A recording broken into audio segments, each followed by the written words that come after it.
wasiirka howlaha guud ee guriyinta Soomaaliland Ali Maxamed Xasan Cali Marreexaan ayaa ka qayb galay xaflad heer sare ah oo uu ku martiqaaday wasiirka arrimaha dibadda ee dalka Turkiga Mawlud Cavusoglu oo lagu qabtay magaalada Antalya ee dalka Turkiga waxaana kulagaas ka qayb galay madax ay ka mid yihiin wasiirka arrimaha dibadda ee dalka Turkiga xildhibaan ka tirsan baarlamaanka Turkiga iyo madaxda xisbiga talada haya iyo maayarka magaalada Antalya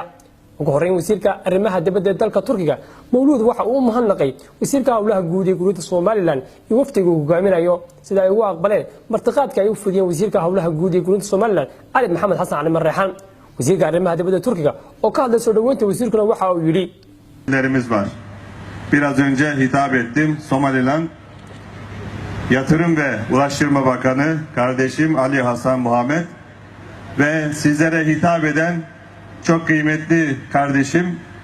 Almanya'da millet sidoo kale wasiirka arrimaha dibadda ee dalka Turkiga waxa uu sheegay in jirta khilaaf ka dhaxeeya labada dal ee Soomaaliya iyo Somaliland oo muddo badan soo jiitamay oo door badan inay wadahadalada ku qabsadaan wadanka Turkiga taasoo dalka Turkiguna aad u soo dhaweeyay dhexdhexaad ka noqdaan wadahadalada Soomaaliya iyo Somaliland wasiirka arrimaha dibadda ee dalka Turkiga waxa kale oo uu ka hadlay xiriirka soo jireenka ee ka dhaxeeya Turkiga iyo Somaliland oo ku tilmaamay mid soo jireen ah inay ka go'an tahay walaaltinimada ka dhaxaysa dalka Turkiga Soomaaliya iyo Somaliland. Bayramlaşma törenimize hoş geldiniz, şerefler getirdiniz. Somali'ye yardımlarımız devam edecek. Somaliland arasındaki sorunların barışçıl yoldan çözülmesi için Türkiye arabuluculuk yapıyor.